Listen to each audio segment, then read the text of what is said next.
Imagine a country where your local coffee shop refuses cash, where public buses don't have change, and even street vendors prefer a digital tap.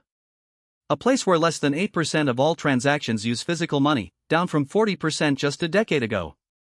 This isn't a dystopian novel, this is Sweden, the nation leading the charge into a truly cashless society, where the very concept of paper money is rapidly becoming obsolete. By the end of this video, you'll understand the profound implications of this radical shift, not just for privacy and personal finance, but how a similar future could directly impact your 401k, your FICO score, your ability to save in a high-yield savings account, and even your fundamental financial freedom, should the United States follow this path. The Swedish experiment began subtly, driven by a perfect storm of factors. A culturally homogeneous population with high trust in institutions, early adoption of technology, and a banking sector eager to cut costs. In the early 2000s, Sweden was already ahead of the curve with chip-and-pin cards. Then came Swish, a mobile payment app launched by major Swedish banks in 2012. It allowed instant peer-to-peer payments, splitting dinner bills, paying rent, even donating to churches, all with a simple tap on your smartphone. Today, Swish is used by over 8 million Swedes, nearly 80% of the population, processing hundreds of millions of transactions annually.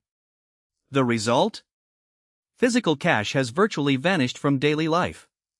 Many bank branches no longer handle cash at all. Major retailers, restaurants, and even some hospitals have gone entirely cashless. If you try to pay with a $20 bill at a store, you might be met with confusion or even a polite refusal. This isn't just about convenience, it's a systemic overhaul of how money flows, designed for maximum efficiency.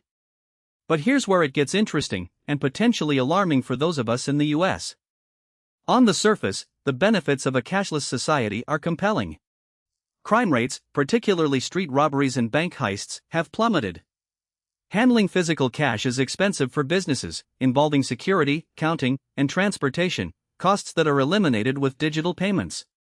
For governments, a digital economy means greater transparency and a significant reduction in tax evasion, as every transaction leaves a digital footprint for the equivalent of the IRS to track. It's a vision of streamlined commerce, where money moves at the speed of light, boosting productivity and, theoretically, economic growth. Think about the sheer amount of time and resources spent in the US managing cash, armored trucks, secure vaults, tellers counting bills, and the implicit risk of theft. All these overheads vanish in a cashless system. Businesses can operate leaner, potentially passing some savings on to consumers. Furthermore, the ability to instantly track and analyze spending data could lead to more targeted economic policies and more efficient allocation of resources. This efficiency, however, comes at a steep price, one that many Swedes are only now beginning to fully comprehend. Yet, beneath this veneer of efficiency lies a deeper, more unsettling truth, especially concerning financial privacy and inclusion. The most immediate and profound impact of a cashless society is the complete erosion of financial privacy. Every single transaction you make, from your morning coffee to your 401k contribution, is recorded, timestamped, and linked directly to your identity. There is no anonymous transaction. This data, collected by banks, payment processors, and potentially governments, creates an incredibly detailed profile of your habits, preferences, and movements. In the US, we already see concerns with how data from apps like Venmo or PayPal can be scrutinized by the IRS, but imagine that level of scrutiny applied to every dollar you spend, everywhere. What if this data were used to influence your FICO score beyond just creditworthiness? What if certain unapproved purchases or patterns of spending could negatively impact your ability to secure a loan, or even open a high-yield savings account? Sweden's system, while not overtly punitive, sets a precedent where financial behavior is fully transparent. This transparency creates a powerful tool for social control. Imagine a world where your access to funds could be restricted not just for criminal activity, but for behaviors deemed undesirable by the state or corporations. The freedom to simply buy a used item from a neighbor with an untraceable $20 bill, a fundamental aspect of economic liberty, disappears entirely. And it's not just about privacy, this shift creates a dangerous two-tiered financial system. For all its digital prowess, Sweden's move has left significant portions of its population behind.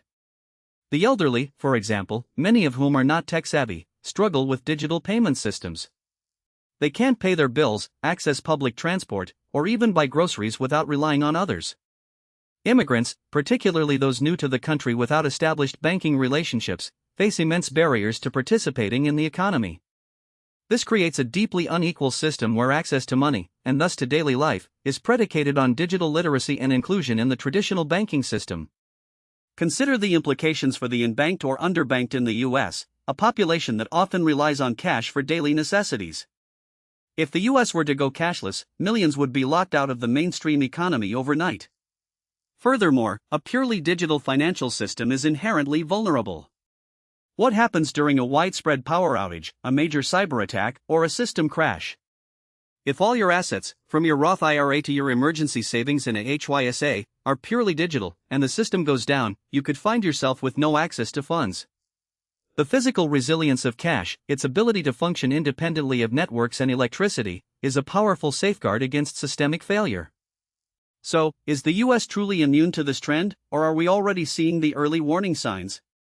While the US still uses far more cash than Sweden, the trajectory is undeniable. Digital payment methods like Apple Pay, Google Pay, and peer-to-peer apps like Venmo and Zelle are increasingly common. The COVID-19 pandemic accelerated this shift, with many businesses opting for contactless payments.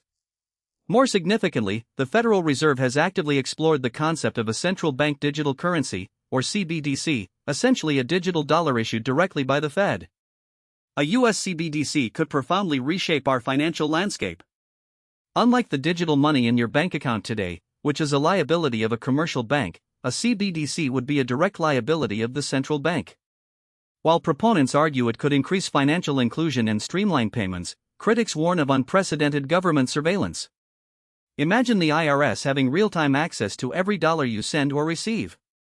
Your 401k withdrawals, your stock market trades, even how you pay for your groceries, all potentially visible to government agencies. The current system offers some layers of privacy, but a CBDC could strip those away, giving the government an unparalleled level of control over individual financial lives. This isn't to say that digital payments are inherently bad. They offer tremendous convenience and efficiency. But the crucial distinction lies in choice. In Sweden, the choice to use cash has been removed, not by decree, but by the gradual disappearance of infrastructure and acceptance. In the US, we still have that choice. But here's the critical question: if cash truly dies, what does it mean for your personal financial freedom and the very structure of our economy? It means a world where every financial decision you make is transparent, where access to your own money can be controlled or even revoked by institutions, and where the resilience of our financial system is entirely dependent on technology. The Swedish experiment offers a stark warning: while the convenience of a cashless society is tempting, the trade-off in privacy, autonomy, and systemic resilience is immense. It forces us to confront fundamental questions about who controls our money, what it means to be financially independent, and how much transparency we are willing to surrender for efficiency. If you want to understand how to protect your assets in an increasingly digital world, and the specific strategies you can implement right now, watch this video next. Because in a world without cash, true financial independence might just be our most valuable currency. Hinges on understanding this evolving landscape. The question isn't if cash dies, but what replaces it, and who controls the switch. To truly understand the future of your money, explore our next video on the rise of central bank digital currencies and what they could mean for your financial independence.